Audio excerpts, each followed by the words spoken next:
Well, ladies and gentlemen, looks like Smackdown trying to be a terrible show tonight. As always, terrible show tonight. Name my topic tonight is called Pathetic, Pathetic and Putrid in Philadelphia. Is WrestleMania Vegas in trouble?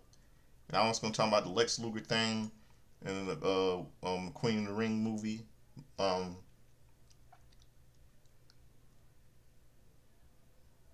and everything. So I would say before I start showing up a little bit of music, I'm going to show this number one hit single from 1985 called "Things Could Only Get Better" by uh, English singer Howard Jones. So stick around, right back, get the music playing, break it all down. I'll be right back.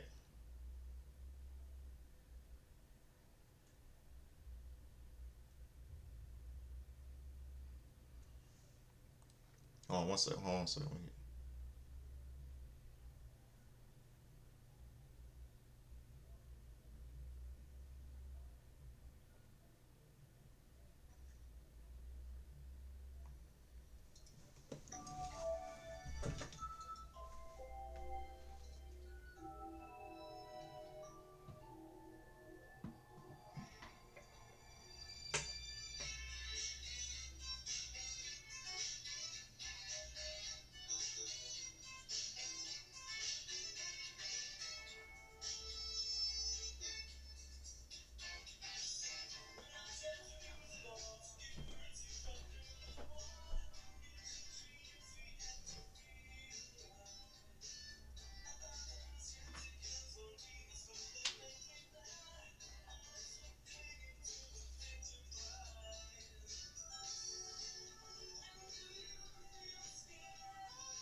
That's your radio? That's that's that's It says that's your radio? that's a phone. Oh, okay. Things get on when you get better. You were in high school. You were in high school at that time. Good night. Love you.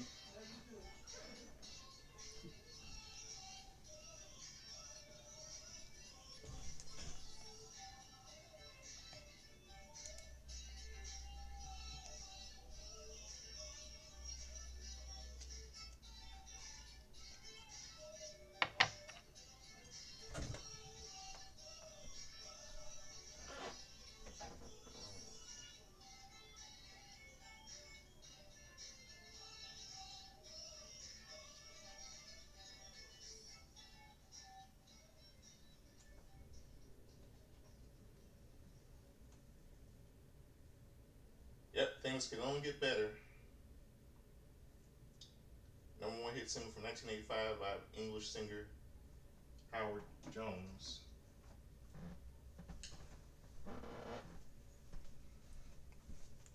Okay, let's get down to business.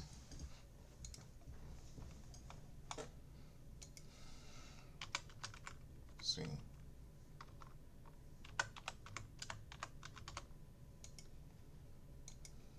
Tonight's show. Okay. Friday Night Smackdown kicks off with clips of different wrestlers entering the arena. We cut to Damian Priest, who's walking backstage, and he is attacked by Drew McIntyre, who tells him, "What do you think was going to happen?" We cut to Elimination Chamber highlights. We cut back to the arena. Randy Orton's promo on Kevin Owens. Randy Orton's music hits, and out he comes to hit the ring. A Randy chant from the crowd. A Randy chant from the crowd as he points around the arena. Orton begins by saying that a lot of crazy stuff has happened since he's been gone. He mentions Cena and the fans boo. He says Cena has always been on the top of this profession, how he's just a bottom for The Rock. Well, Orton, you feuded when he had a history of Cena. That gives a whole new meaning to the term rock bottom as he laughs. Orton welcomes everyone to the show and remains on Cena's topic. He says he and Cena have a lot in common, and there aren't that many people whom he has a lot in common with. On that short list is Kevin Owens. He says he and Owens both have done vile things to get the job done. They have always pushed to the envelope in the same business. He says Owens, the wrestler, he respects how he busted his ass to get to WWE. He admires that. But it's Kevin Owens that the man that but it's Kevin Owens the man that he has a problem with. Randy says there's a quote out there which he will butcher, and it's never underestimate a jealous man's ability to destroy another man. He says that as Kevin Owens, he is all jealous. Look what he did to Cody Rhodes. Because Owens was jealous of the gold around Cody's waist. Sami Zayn, they fought through tooth and nail, but they have always become friends again. But at the Elimination Chamber, he attempted to drop Zayn on his head on the concrete. And Owens will make you believe that Owens did that because Zayn helped Cody out the Rumble. That's not truth. It's because Zayn has become a bigger star than Kevin Owens. Yeah, don't forget. I mean, this feud between Kevin. I mean, this feud has been going on since these two between Kevin Owens and Sami Zayn. It's been going on since 2015. It's like they're in NXT over again. Owens says Owens was a friend at one time, and Owens hit him with a pile driver because Orton tried to protect his friend. He says Owens won every title there is to win. And if you ask anyone what their goal is in WWE, is to main event WrestleMania. Owens did that twice, and one of them was against Stone Cold Steve Austin. Orton asked, what does Owens have to be jealous about? He's never satisfied. Enough is never enough. Randy says a year and a half ago he had a spinal injury, and every doctor told him his career was done, but he busted his ass to come back, and now has to be pissed. And now Owens has pissed him off. When he came out of the Elimination Chamber to save Zayn, he hit Owens with an RKO, and he felt something come over him. And normally that is enough, but something had came over him in which he hasn't felt in a decade, and often he liked it. He started to hear those voices in his head, and those voices told him to kick Owens in the head as hard as he can. He tells everyone to listen to him, and he says that he will prove that Pat McAfee is the only second generation, only greatest punter in WWE. Orton throws his microphone and he hits the music, and he poses up on the top. Now we see this segment with Nick Aldis, Tiffy time, annoying, Chelsea Green and Piper Niven. We cut to a clip from earlier today where Nick Aldis is with Tiffany Stratton. In comes Chelsea Green with Piper Niven. Chelsea Green! Who gives a shit? Chelsea tells Nick she cannot defend her title tonight in a street fight. Tiffany tells her to shut up and challenges Piper Niven to a match as Nick Aldis makes it an official. Commercial break. Non-title match. Tiffany Stratton, the Smackdown Women's Champion, versus Piper Niven. The bell rings are underway.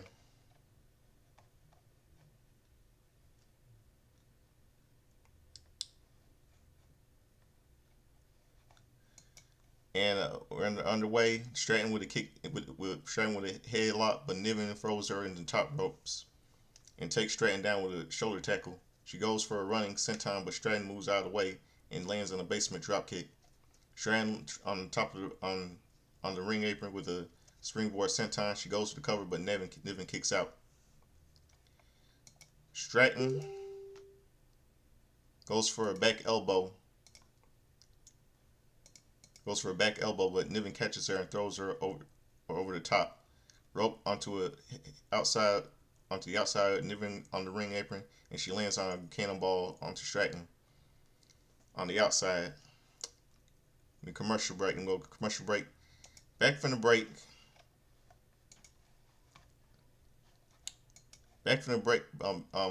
Commercial break. Back from commercial. Stratton with a running shoulder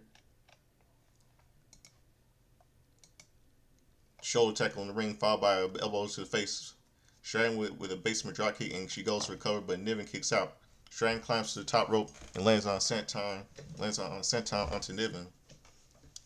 He goes for a cover, but Niven kicks out. She tries to lift Niven up, but is unable to. Niven sends her to the ropes and slams her onto the mat. She goes to the cover, but Stratton kicks out. Niven drags senton towards the turnbuckle, and Niven climbs away to the second rope. She goes for a splash, but Stratton moves out of the way. Stratton climbs to the rope and lands on the prettiest moonsault ever. She goes for the cover and gets the pin. Winner Tiffany Stratton. As Stratton is celebrating, in comes Charlotte Flair from behind with a chopped leg, taking Stratton down. Charlotte with a figure eight as WWE officials run down to break it up. No, as all I can say is this: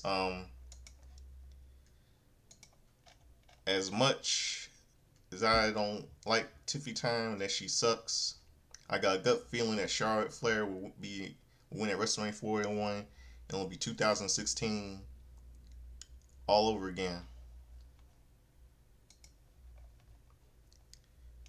We cut to Nick Aldis backstage with a right board. He runs through the tag team division on SmackDown. He explains that the Street Profits will get their tag team title shot against DIY next week. And tonight will be a #1 contenders match, Pretty Deadly, between Pretty Deadly, Los Garza, and Moshi Machine Guns. Commercial break. #1 contenders match, Pretty Deadly versus Los Garza versus Moshi Machine Guns. The bell rings are underway. Sabin and Wilson start the match. Angel tags himself in, taking Sabin out of the match. Angel and Wilson with double drop kicks on each other. This leads to an all six-man fighting in the ring at the same time. Pretty Deadly and Motion Machine Guns are thrown to the outside of the ring. Los Garza with moonsaults off the second rope onto both teams on the outside. Then we go to commercial break. Back from the commercial, Sabin with a hurricanrana onto Berto in the ring. Sabin gets on the top rope and jumps, landing on a DDT. He goes for the cover, but Berto kicks out. Prince tags himself in and hits Sabin from behind. Angel gets in the ring and takes Prince down. Wilson takes Angel down and Berto takes Wilson down. Sabin takes Wilson down and Motion Machine Guns go for a skull bones, but Shelly is pushed off the top rope. Prince rolls Sabin up and gets the pin. Winner's Pretty Deadly. We see clips of Jade Cargill's return at the Elimination Chamber. Man, Pretty Deadly wins.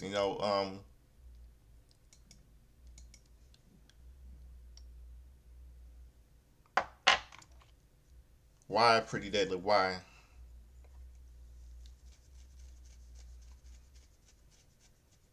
This is a stupid book. It'll be really crazy if they if they have if DIY be back in space as a face off against these guys and DI and these sport these two and motion machine guns joining forces against Pretty Deadly and the Street Profits. That would be crazy. That would make sense because DIY turned stab on motion machine guns in the back. I mean, this is just stupid booking. Okay, back from the commercial, Bianca Belair and Naomi and Jade Cargill, we see a segment. Back from the commercial, Bianca Belair's music hits and out comes to the ring. We see clips of with EO pinning Rhea Ripley to become the new um, Raw Women's Champion. In the arena, Bianca is standing in the ring and she says she feels like she's been on top of the world right now after winning the Elimination Chamber and going to WrestleMania Vegas. But it's hard to do that when two of her friends are fighting. She formed a bond with them both. Herself and Jade elevated the women's division, while Naomi stepped in to make sure that it doesn't go to waste. Her and Naomi were close before, but now is her best friend. She says she doesn't believe that Naomi would do something like that. She is confused. Bianca says that she's accused and she needs answers. Naomi's not texting her back, and Jade is not talking to her. She says she knows Naomi is back. There needs to be, and she needs her to come out and give her answers. Yeah, I was like, come on, Naomi, just answer the damn question. Out comes Naomi wearing a neck brace, but Naomi gets in the ring and at Bianca asks her what is going on. Naomi tells her this is not what it looks like, and she needs her to understand what she is about to say. Naomi asks Bianca who stepped up and had her back and make sure she didn't have to relinquish the tag team titles after Jade was taken out. Bianca tells her to stop and asks Naomi if she attacked Jade. Naomi tells her this was all a noise and distraction. She tells her she needs to focus on WrestleMania Vegas, and Bianca tells her to stop. I was watching this. I said, "Come on, Bianca, Naomi, just answer the damn question. Just have the common courtesy, girl." Bianca tells her they are here for Jade, and to stop talking about everything else. Naomi tells Bianca that she never said this before, but the truth is, she felt like Jade has been piggybacking on Bianca the entire time. That is her truth, and she's been forced to watch someone like Jade succeed off her excellence, experience hard work while she was left aside. Naomi says she left them both be great and proud of them, but deep down, that's how she feels. Naomi says she doesn't give a damn about Jade because Jade didn't give a damn about Bianca. They begin to argue in the ring, and Bianca asks her if she attacked Jade. Naomi begins to cry and tells Bianca that she did it. And I was like, I'll be damned. Bianca begins to cry, and Naomi says she did it for Bianca. Wow. Naomi took a page out of her of her husband Jimmy Uso's father's playbook, Rikishi, like in the Attitude Era. She did it for Bianca. She did it for them. Bianca can't believe it, and she tells Naomi that this hurts so bad because she loves her. She tells Naomi she can't even look at her right now. They are done. Bianca leaves the ring, and Naomi continues crying in the ring. Naomi tells Bianca she did it for her, but she doesn't understand that right now. Naomi tells her she should push Jade harder, and every time when she starts to clock in and stand up for herself, everyone turns on her. But Naomi, you need to look in the mirror, girl. She tells Bianca what is she doing right now, and she calls Bianca an ungrateful bitch. Now said, in the words of Booker T, tell me you did not just say that. Yeah, I was like, that's why I said when she called her that.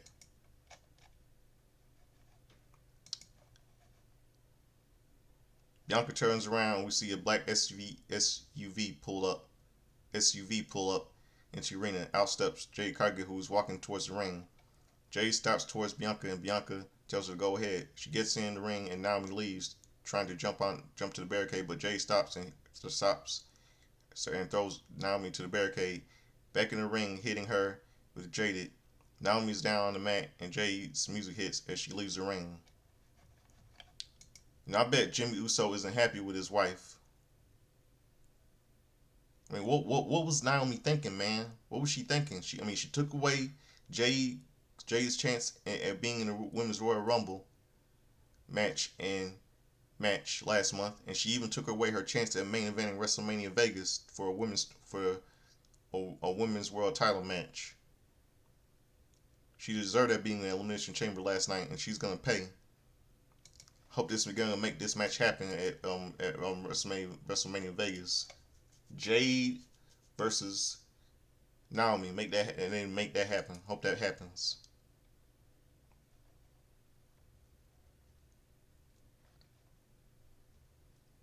Jade stalks towards Bianca and Bianca. Wait, hold on, wait. I'm sorry. Brian Saxton is with Drew McIntyre. Drew McIntyre is backstage and he's stopped by Brian Saxton. Drew tells him that everyone is talking about John Cena, as if he didn't call it last week. Drew goes on to say that we are on the road to WrestleMania Vegas, and now thanks to Damian Priest, he has nothing. He has nothing. Shut up. Stop crying, Drew. But tonight he will take out the black sheep of the Uso family and walks away.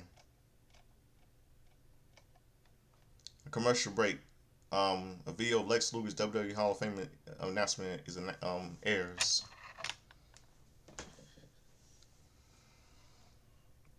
Okay, 11:56 right now. Back in the ringside, back at the arena, Brian Saxton's backstage with Charlotte Flair. She tells him she warned Tiffany that she was going to be everywhere Tiffany was going to be. As the division gone soft, in comes B-Fab. She tells Charlotte that she didn't hear her talking about the division being soft. Flair tells her that no one compares her to B-Fab and tells her that they want their own legacies. No one in the industry is interested in bowing down to her anymore. Flair tells her everyone will eventually bows down to the Queen. She challenges B-Fab to a match next week in Barcelona, Spain, and walks away.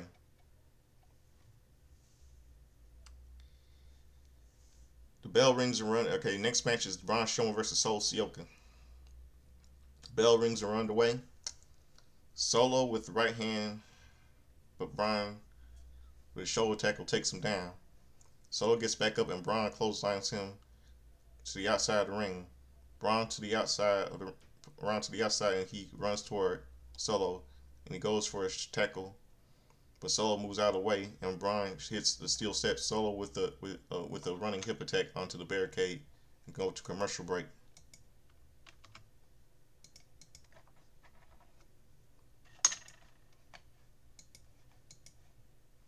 Back from the break, Solo with a Samoan drop followed by a running hip attack in the corner. He goes for another hip attack with Strowman with a big boot followed by a crossbody. And Solo rolls to the outside of the ring. Strowman to the outside, and he lands on the Strowman Express running into Solo and taking him down. He throws Solo back into the ring and he lands in a splash in the corner. He goes for a slam, but Solo runs on his feet and pushes Strowman into the shoulder first into the corner. Solo with a kick with kicks, but Strowman with a slam. He goes for the cover, but Tama breaks it up. And the referee calls for the bell. Winner by DQ, Braun Strowman. Tonga grabs Strowman, but Strowman takes Tonga down. Jacob Fatu's music hits, and out he comes. Both men stand in the ring apron, and the fans chant Fatu. To get in the ring, both men with right hand, Strowman with the ropes, and Fatu with a super kick, and Strowman to the outside of the ring. Fatu goes for a suicide dive, but his foot gets caught in the second rope. He misses Strowman, falling to the floor. Strowman grabs him and choke slams him onto the announce table. Fatu gets back up, and throws Strowman to the barricade. Both men into the crowd onto the stage equipment. Strowman choke slams Fatu through the table, and WWE officials break it up. Fatu gets back up, but officials are in the way. LA Knight with Brian Saxton. We cut backstage and Brian Saxton was at LA Knight. He tells Brian that it was all gas and no brakes on Fatu going through the table. That means that the man who cost him the U.S. title last time is out of the picture, and that means no distraction. He will smack Shinsuke Nakamura to factory settings. He says we are standing in the birthplace and the rebirth of his U.S. title reign. And if you think about it, he has dealt with and dealt with sneak attacks, the mist, and he's dealt with it all. He says Nakamura hopes the shadows are good to him because he won't be, and we can all pledge allegiance to the United States champion and say, LA Knight, yeah. Now we see a segment with Chelsea Green and Piper Niven. We cut to Chelsea Green, who's Jack, just like Cactus Jack. Please, please, Chelsea, you're not fucking Mick Foley. She is with Piper Niven. She tells Niven to shake it off since she's. Oh, wait, okay, hold on. It's 12 a.m. right now. Wow. We cut to Chelsea Green, who was just like Cactus. She is with Piper Niven. She tells Niven to shake it off since she is recovering from her match earlier. Selena Vega tells Chelsea that she will go after who is champion next. And go to commercial break. Women's United States Champion Street Fight: Chelsea Green versus Michin. As Michin is making her way down to the ring, Chelsea goes to the outside and they begin fighting. Michin throws Chelsea into the barricade, into the ring. She takes weapons out of the trash and throws everything in the ring. Michin gets in the ring and the bell rings. We're on the way. Michin trips Chelsea and Chelsea falls face first onto a steel chair. Chelsea grabs the trash and hits Michin across the face with it. Michin goes for a power drive, but Michin drops her into a steel chair and Chelsea falls to the outside of the ring. Michin bites Chelsea's fingers and she begins to grab a table from the ring, but Chelsea slams Michin down on the outside. Back from the commercial.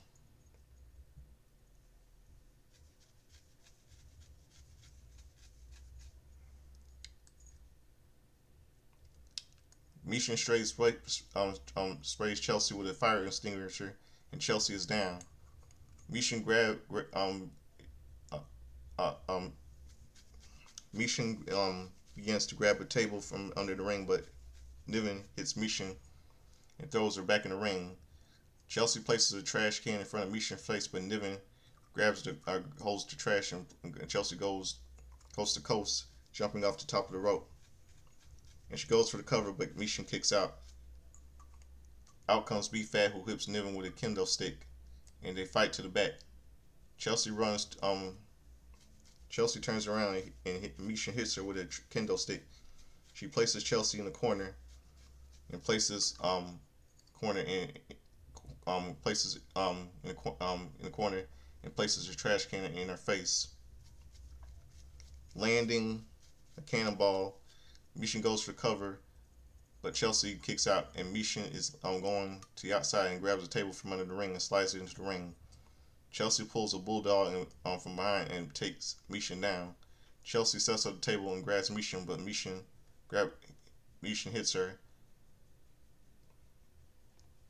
down, and Michin goes down. Chelsea steps up the table and grabs Michin, but Michin hits her with a eat defeat. Chelsea rolls onto the table, but the table slightly breaks, and Michin climbs to the top rope and hits a splash through the table. She goes for a cover, but someone dressed in black pulls Chelsea to the outside, and that person hits Michin with the right hand. They pull the hoodie down, and it's Alba Fire. Damn. She gets in the ring, and he lands a Canadian Destroyer on Michin onto the stairs of the ring. Chelsea goes for cover and gets the pin. Winner is still United States Champion Chelsea Green. Wow, way to go, Triple H, Nick Khan,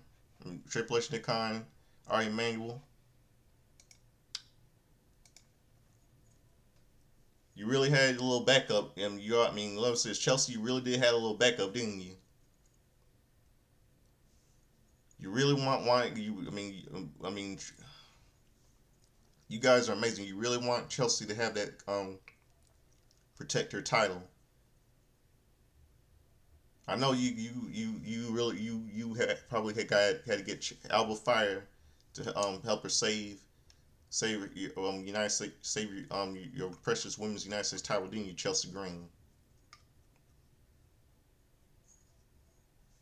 It's a stupid booking last night. It's real stupid. Fire salutes Chelsea to go back to the ring. I mean, what a joke.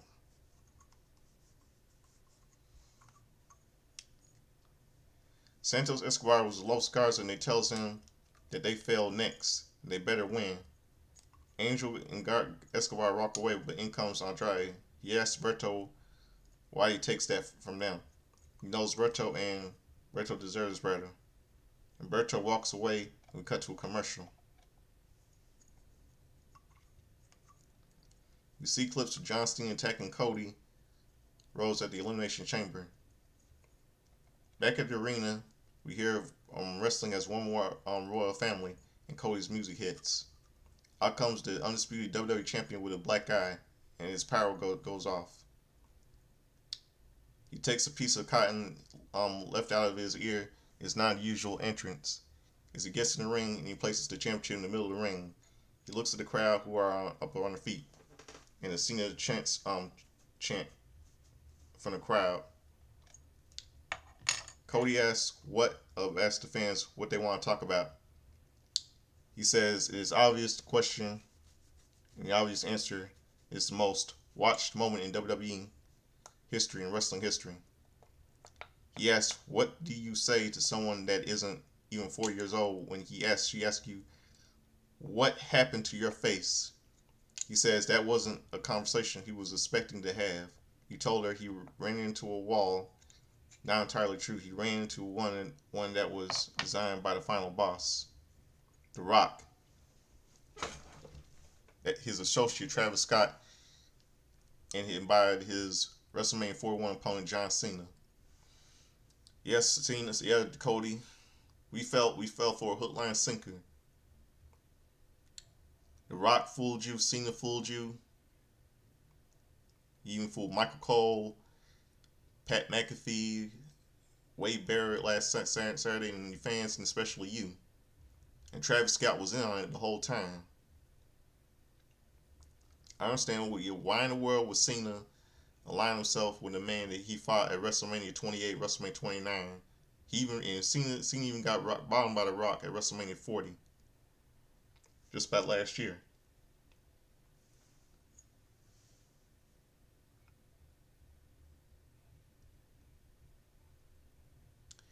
Rose says he drove John around for 2 years. He was trying to sponge off any bit of knowledge that he could. He says Cena was a hero. One day he will tell his daughter what actually happened. That a great man who did great things, and the definition of virtuous, someone who said never gave up. He would tell his daughter that person never gave up. He apologizes. Cody apologizes for any language he may have heard of. He tells John that everyone would like to know why. And if he knows his old friend like John Cena, it will be a smooth, well-educated, well-crafted answer. A signature amount of phrases when he's done talking. You feel like bulletproof and justified, but there is no justification for Cena. He says that it is well aware that he is talking to the whole world right now for those of the arena tonight, and he doesn't know what they know of this story. But Philadelphia was the one place his father was afraid to perform in. He never shared that same fear. For reasons unknown, the fans once cheered for him years ago. He never forgot it last year. WrestleMania 40 was trying to finish a story that started in the late 1970s. They cheered for him and they chose him again. Cody said, speaking of WrestleMania 40, you can watch it and hear it, the audio back. You see Cena in the ring pointing at that title and saying it gets heavy every day. Cody lifts the WWE title and looks it up. He says, here it is, holding it, and it's not heavy enough. Holding it for over 300 days. He knows that John Cena is watching. Cena is convinced that he is the last of his kind, but he is not. Cody is holding the title as he weighs Nothing, and it's clear to John Cena he wants some to come get some. Cody drops the microphone and looks at the WrestleMania sign as the song plays. Carmelo's Hayes yeah, good. All I can say is this. It's all set now. I don't know what sets is for Cody Rhodes versus WrestleMania at Cody Rhodes and John Cena at WrestleMania. And all I can say is this. I'm saying this right now. All I can say is this.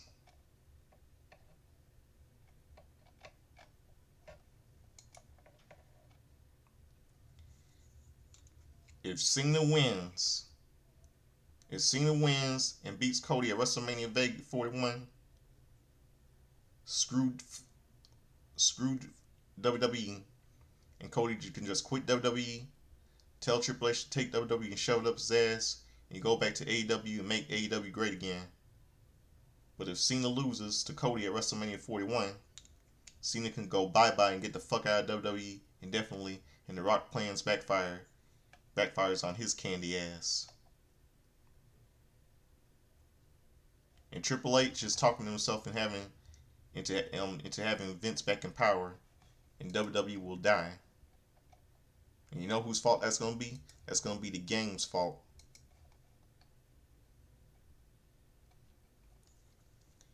The Miz and Carmelo Hayes are backstage with Nick Aldis. Miz tells him that Smackdown needs a hard-hitting interview, and no one will miss Mello.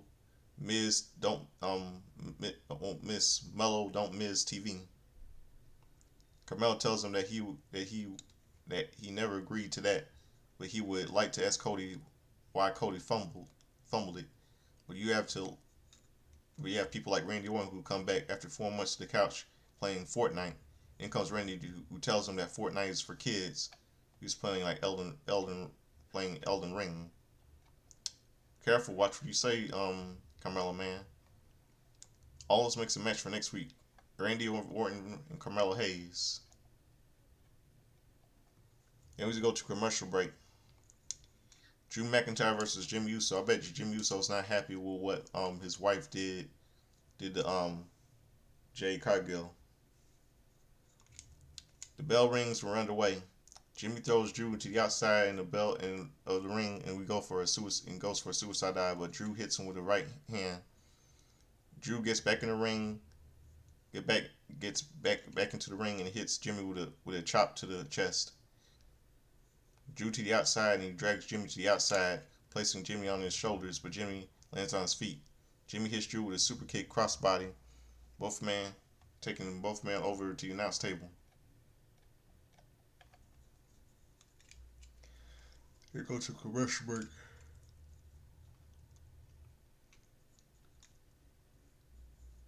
Back from the commercial, Jimmy, the senton Samoan drop onto Drew. He goes for the cover, but Drew kicks out. Jimmy gets Drew in the corner and hits him with a running hip attack. He climbs to the top rope, but Drew gets back to his feet and hits him with a right hand. Drew to the top of the rope, goes for a suplex, but Jimmy pushes him down. Jimmy gets down and hits Drew with a super kick and goes for the cover, but Drew kicks out. Jimmy climbs to the top rope, but goes to the Uso splash. Drew moves out of the way and Jimmy lands on his feet, and Drew hits him with a Claymore. He goes for the cover and gets the pin. Winner by pinfall, Drew McIntyre. Yeah, Jimmy Uso wasn't focused on this match because he's depressed about what his wife Naomi did. Winner Drew McIntyre. Drew begins to walk to the back, but out comes Damian Priest, who hits him from behind. He lands on a boot to the face as WWE officials break it up. Commercial break. Brian Saxon's backstage with DIY. Gargano tells Brian there's a lot of great teams, but there is only one tag team in the world that is them. Ciampa tells him that everyone wants what they want. they could all fight about it. Gargano says that hope is a dangerous thing because it means they have a chance that next week Street Profits are not going to be in the ring with great, but in the ring with the best. Ciampa tells them that they will hold a minute of silence for the Street Profits, and as Brian begins to speak, they cut him off and walk away. WWE United States Championship: Shinsuke Nakamura versus LA Knight. The bell rings and we're underway. Nakamura with a knee followed by a kick. He goes for the right hand, but that is blocked by LA Knight, and Nakamura hits the ropes, but Nakamura rolls to the outside of the ring. LA Knight to the outside, Nakamura with a kick. He hits LA Knight with a knee to the knee and throws him back into the ring. He places LA Knight on the second rope and he lands on a sliding German release suplex. Knight in the corner, and Nakamura goes to fight in the ring, fight with a right hand, but LA Knight with a kick to the face. Nakamura back to his feet, and LA Knight clothesline him over the top rope to the outside of the ring. LA Knight with a baseball slide. Back from commercial, LA Knight with a jumping elbow. He goes for the cover, but Nakamura kicks out. He places Nakamura onto the top rope and jumps, but Nakamura slides under him. Nakamura with elbows, and he gets back onto the second rope. Nakamura with a back suplex, and he goes for the cover, but LA Knight kicks out. Nakamura runs toward LA Knight, but LA Knight with a clothesline. LA Knight slams Nakamura in the corner and runs toward him, but Nakamura moves out of the way. Nakamura with a kick to the neck. Nakamura climbs to the top rope. LA Knight jumps to the top rope, and lands on a suplex. LA Knight with a leaping elbow off the top rope. He goes to the top rope. He goes for a BFT, but Nakamura gets out of it and rolls to the outside of the ring. Nakamura grabs the chair, but LA Knight grabs it from Nakamura, and Nakamura. LA Knight is about to hit him with a chair, but the referee reminds him that if he does, he'll be disqualified. Nakamura hits LA Knight as he is distracted and throws him to the ring. Nakamura grabs the chair and gets in the ring as he is about to hit LA Knight with a chair, as the referee grabs it from him. LA Knight goes for a clothesline onto Nakamura, but he moves out of the way. LA Knight stops before he accidentally hits the referee, and he turns around. Nakamura goes for a red miss, but LA Knight moves out of the way, and he lands on the miss onto the referee. LA Knight rolls him up, but the referee is down. The referee rolls to the outside of the ring, and Nakamura with a leg drop to the back of the neck. He grabs the chair, but LA Knight boots the chair into Nakamura's face. LA Knight lands on the BFT onto the steel chair. Goes for a cover, and the referee runs down and he gets the pin. The winner, new United States champion LA Knight. LA Knight celebrates with pyro going off, and Smackdown goes off the air. Okay, about this match, that was an accident when the mist in the eyes. That LA Knight was not going for the referee the referee Charles Robinson. He's going for LA Knight.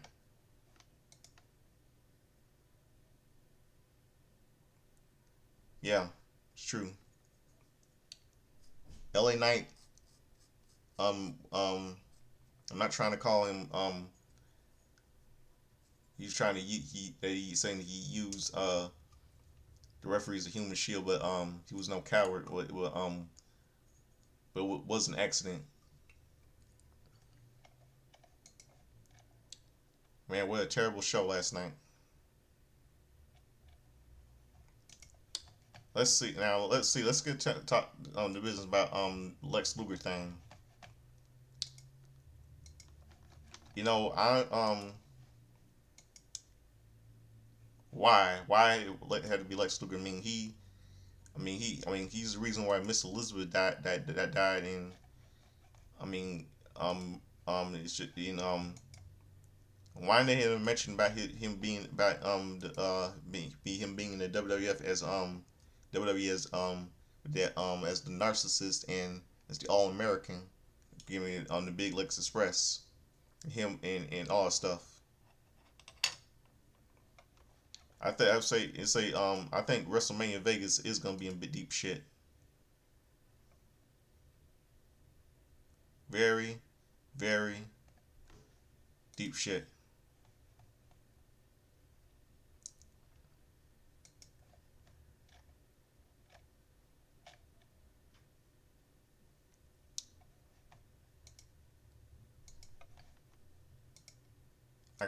Yeah.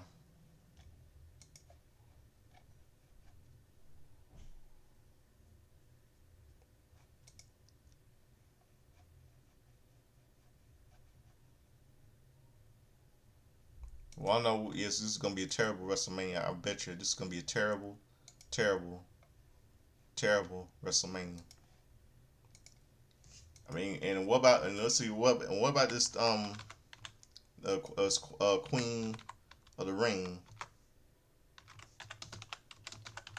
Um, why the people aren't not in this movie? Yeah, Mildred Burke. I mean, people um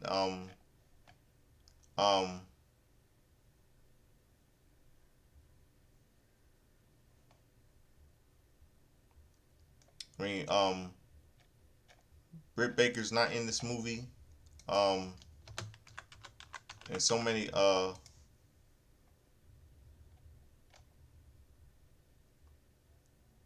they miss. I mean, Mickey Camille's not even in this movie. It's just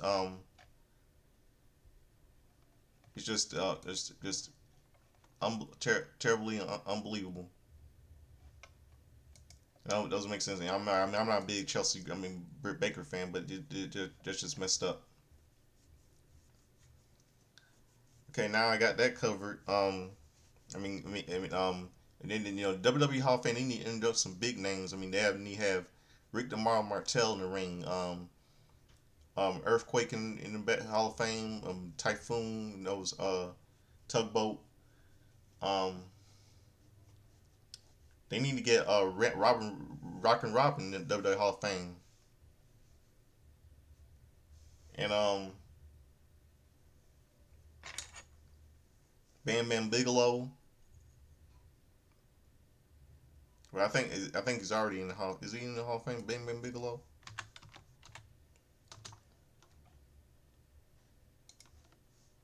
The late Bam Bam was he in the Bam was he in the Bam is he? No, he's not in the Hall of Fame. But yeah, but he needs to get in the Hall of Fame too.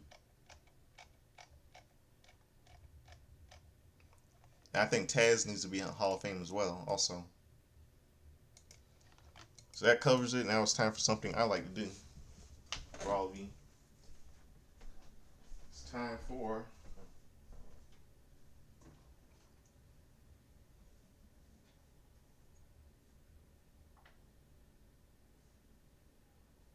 Oh, let me get the final music.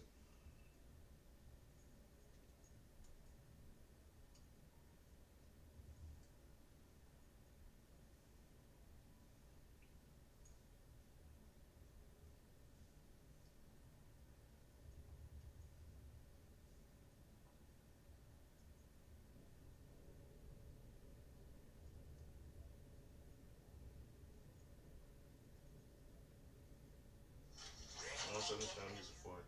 Hold on. 1 second.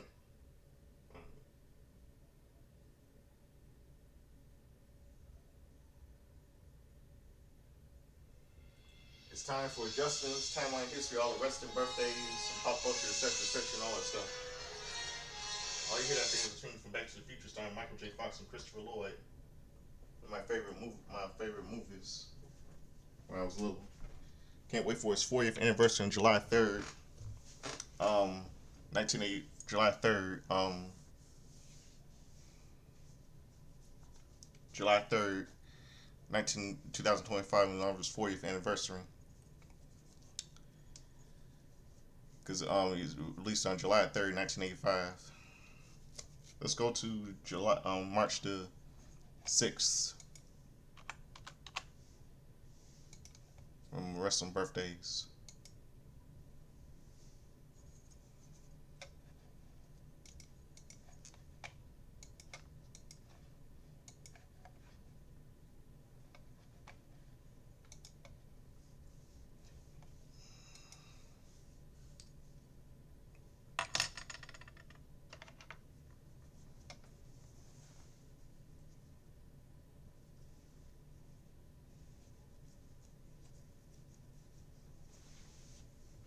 Hold on one second. Let me get this thing to load.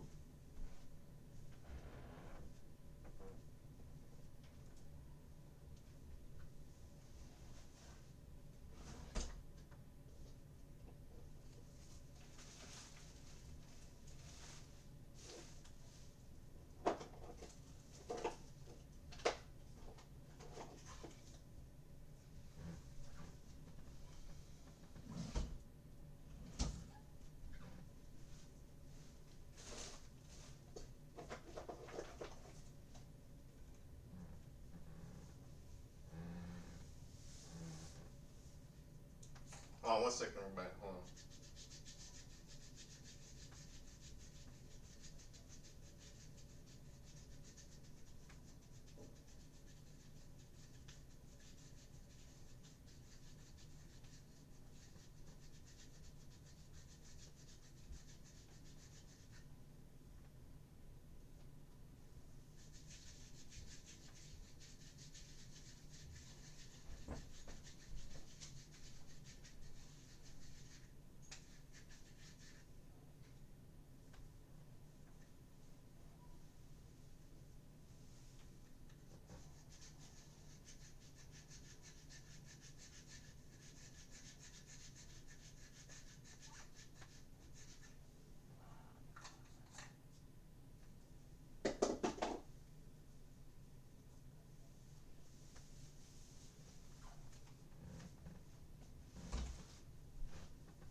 Okay, let's get down. This is what tonight's show. I mean,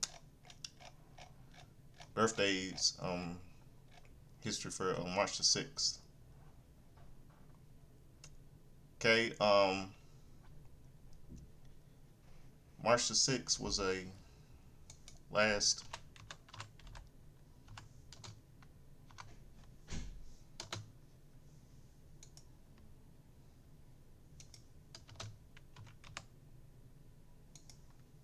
Last Thursday was a happy birthday to Val Venus. Was a happy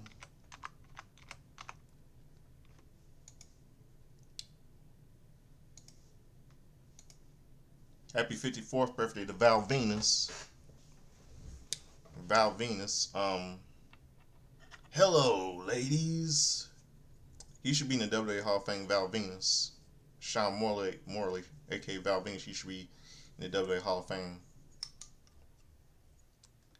Last Thursday was a happy birthday to Ken Anderson, better known as Mr. Kennedy in WWE. Kennedy and Mr. Anderson in TNA.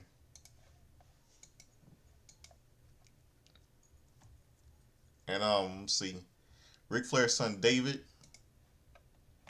He was 49. Mr. Anderson, Ken Anderson, and David Flair, he turned 46. 46 last Thursday. And Killer Khan, late Killer Khan, he would have been 78 last Thursday. He died on December 29th, 2023 of abdominal infection.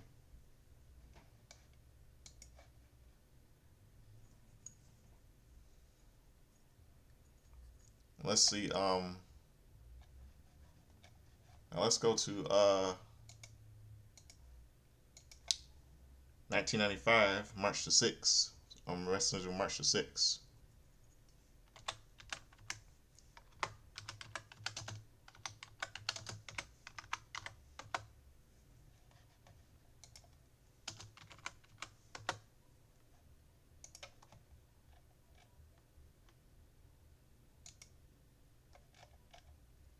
Okay, Monday Night Raw, March the 6th, 1995. Shawn Michaels, the Psycho Kid, defeated the British Bulldog.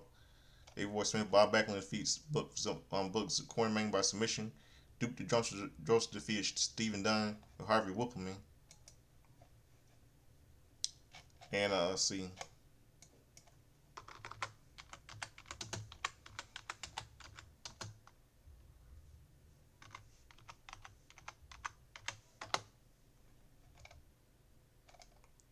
Can WCW Prime?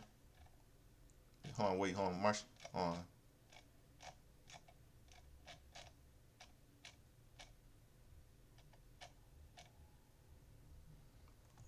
Yeah, I believe Butch Styles and Scott D'Amore versus Nasty Boys, Paul Roman versus David Rich via Big Van Vader, leading hyping up to WCW Uncensored. Big Van Vader versus Al Phillips, Alex Wright versus Wonder King, Alex Wright versus Rick Martina. Hacksaw Jim Duggan and Dustin Rhodes versus Black Bully and Bunkhouse Buck. Sting, Hulk Hogan and Sting defeated the Harris Boys. Now 2005, see 2005, March 6th.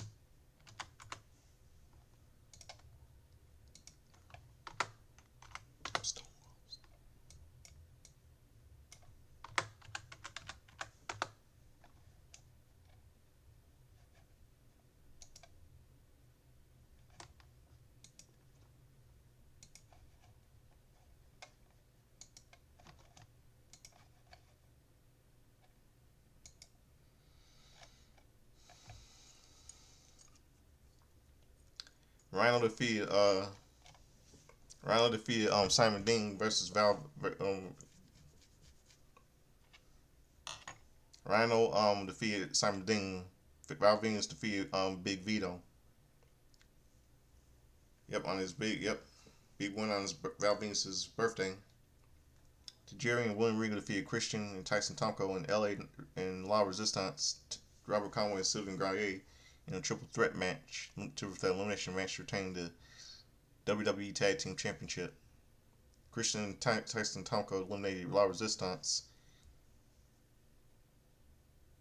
Jerry and William Regal eliminated Christian and Tyson Tomko.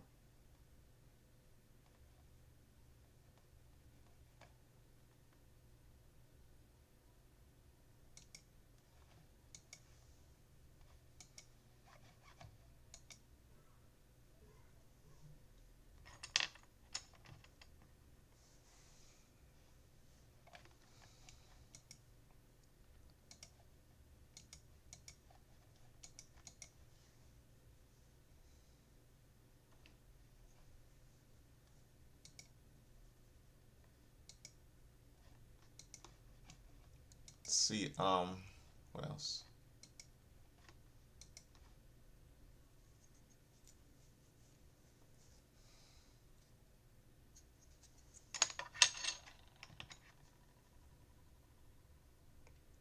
Let's see.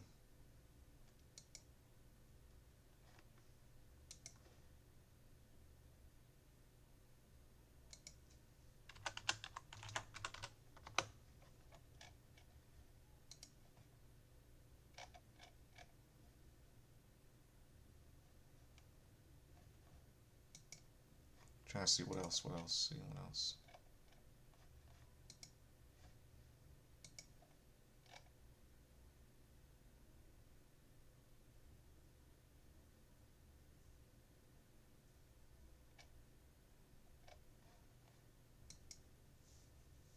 Trying to see what else.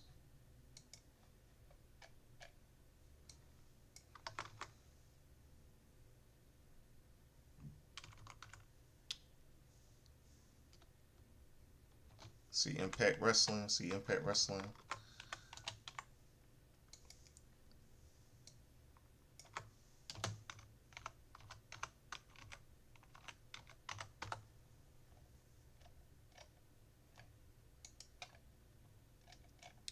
Okay.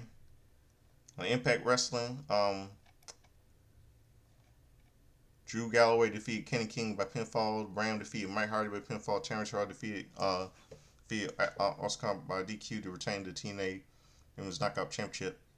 The Wolves, David Richards and Eddie Edwards defeated the Revolution, Abyss and James Storm to win the TNA World Tag Team Championship.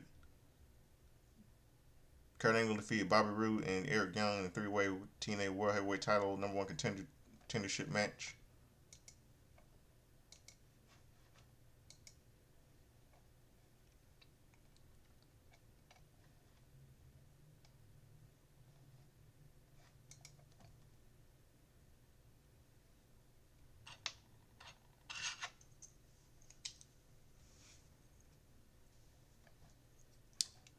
Okay, and let's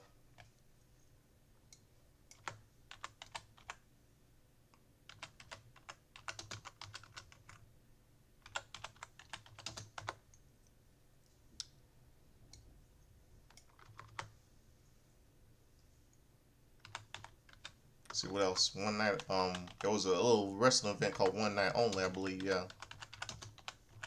Joker's Wild, One Night Only for Impact Wrestling. Samoa Joe defeated Kenny King. Yeah, it took place at the St. Paul John Paul Jones Arena in Charlottesville, Virginia, in on pay-per-view. Wait, hold on, wait, hold on, wait, hold on, wait, hold on, wait.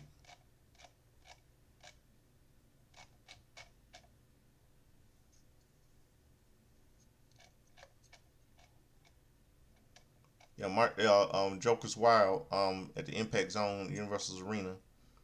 The Bromans defeated Al Snow and Mr. Anderson tag team match to qualify for the Gauntlet Battle Royal later that tonight. Rockstar Spud and Awesome Kong defeated Samuel Shawn DJZ. Tag team match to qualify for the Gauntlet Battle Royal match later that night. The Wolves, Eddie Edwards and Dave Richards defeated Bobby Roode and Austin Aries. Tag team match to qualify for the Gauntlet Battle Royal match later that night. Ethan Carter III and Crazy Steve defeated Nux and Tyrus. Tag team match qualified for Gauntlet Battle Royal match later that night. Eric Young and Brian Ram defeated Magnus and Tommy Dreamer. Tag team match qualified for the Gauntlet Battle Royal match later that night. James Storm and Gunner defeated Kenny King and Chris Melendez. Tag team match qualified for the Gauntlet Battle Royal match later that night. Sandra Dutt and Gail Kim defeated Tiger Una and Manic. Tag team match to qualify for the Gauntlet Battle Royal match later that night. Lashley and Koya defeated the Revolution Abyss and the Great Sanada. Tag team match to qualify for the Gauntlet Battle Royal match later that night. Lashley won the 100,000 by eliminating Ethan Carter III, the 16-person intergender GOAT Wild Gauntlet Battle Royal. Yeah, women. Yeah, I had many women in there.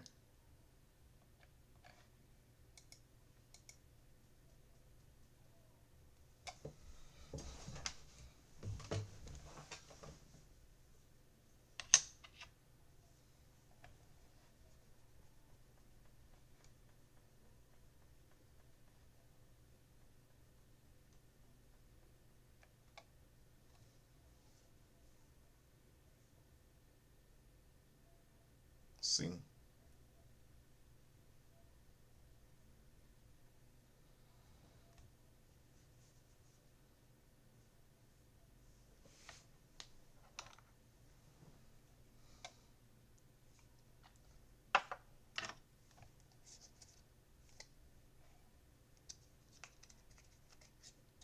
Let's see what else.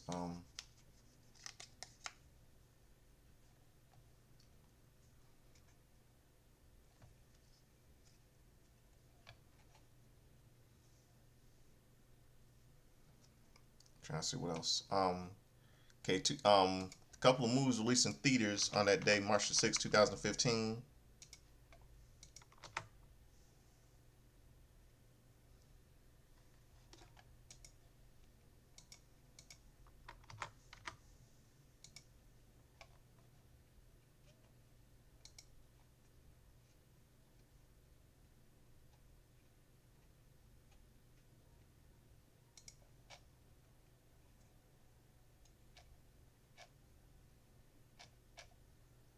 Okay, March 6th.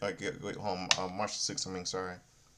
Movies released in theaters. Bad Asses and a Boy by You, starring Danny Trejo, Danny Glover, late John Amos, Lonnie Love, and Jim Bennett.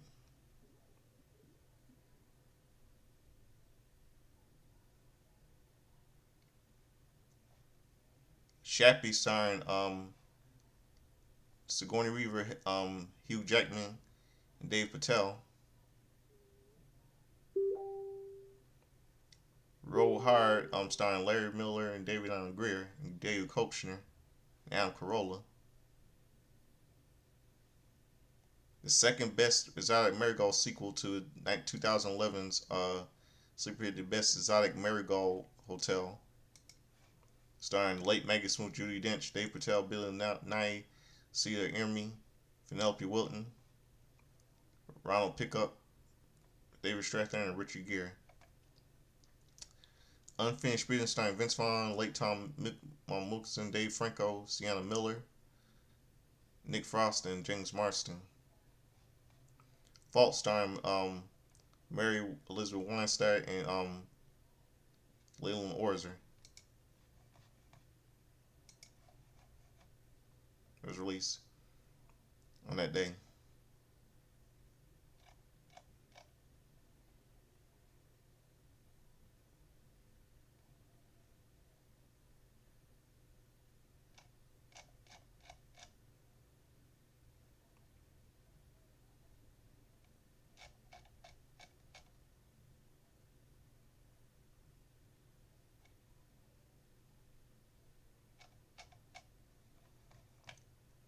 Yeah, hold on a second.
See, okay, now let's see March the so yesterday, March the 7th.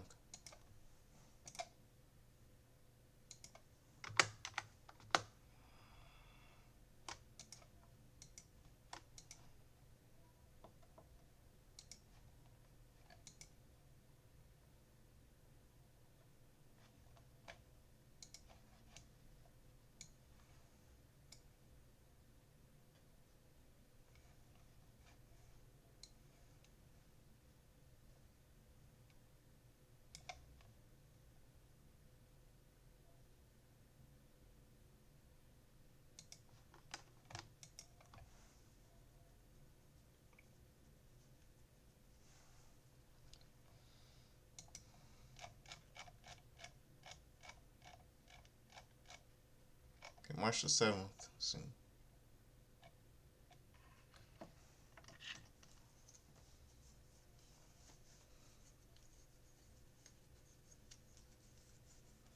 Okay.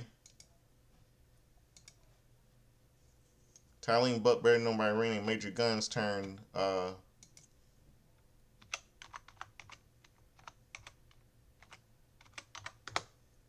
53 yesterday in WCW.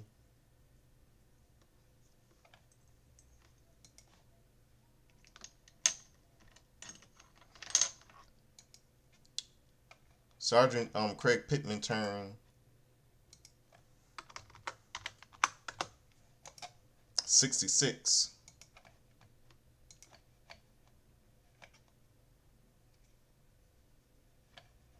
And Tyler Bate turned 28 yesterday.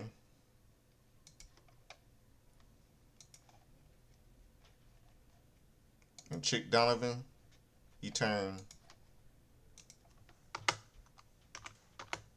78 yesterday.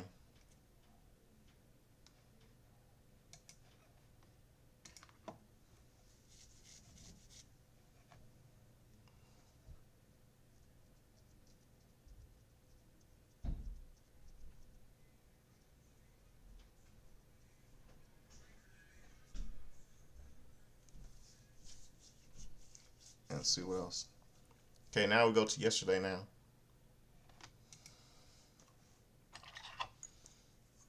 from some wrestling history. ECW Hardcore TV 1995.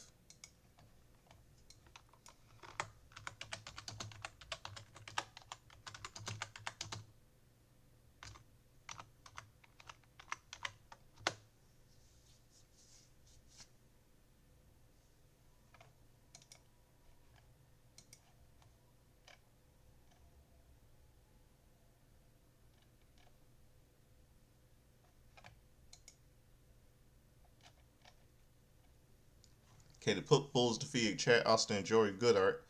ECW World Champion Shane Douglas defeated Tully Blanchard, retaining the title.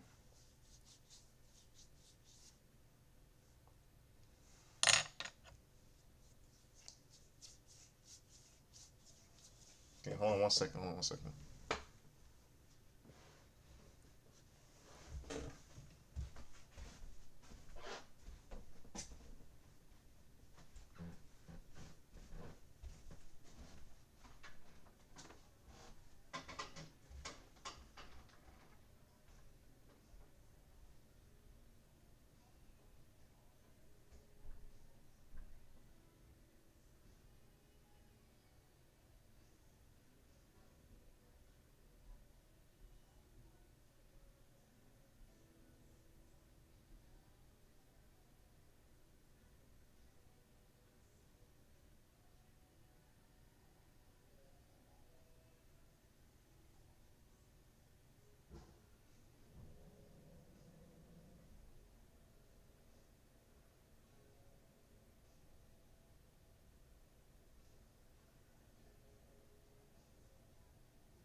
Okay, I'm back.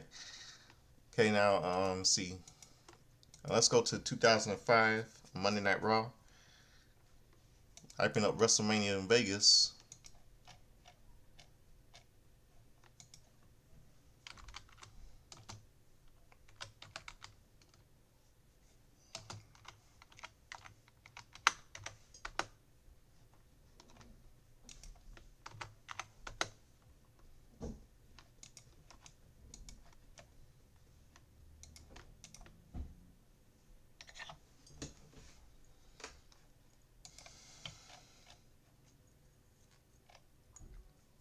Okay, Triple H defeated Rosie.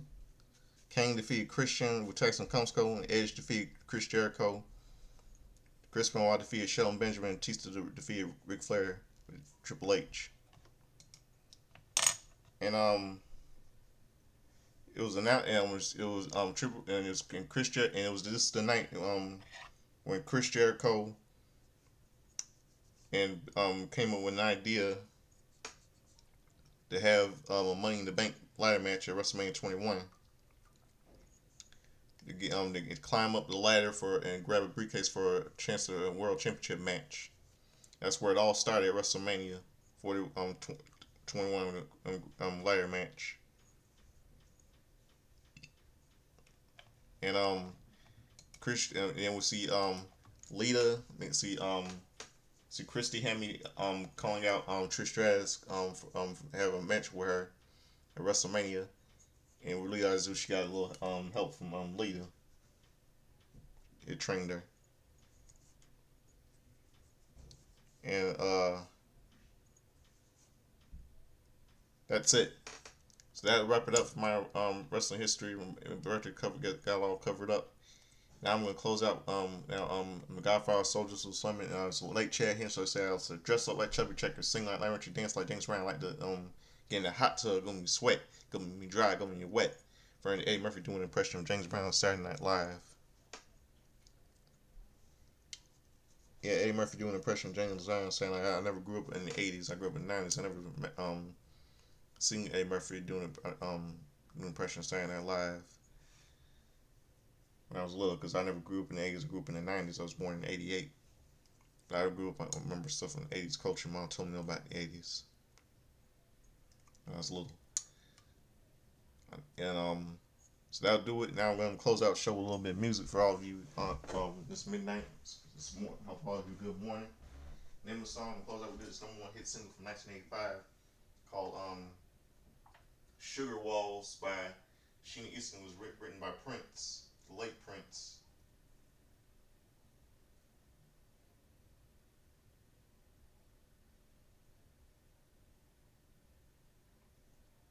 So the 1984 song that became the number one hit in 1985 by Scottish singer Sheena Easton. So hope you have a good night. It's midnight, and you have hopefully a good morning.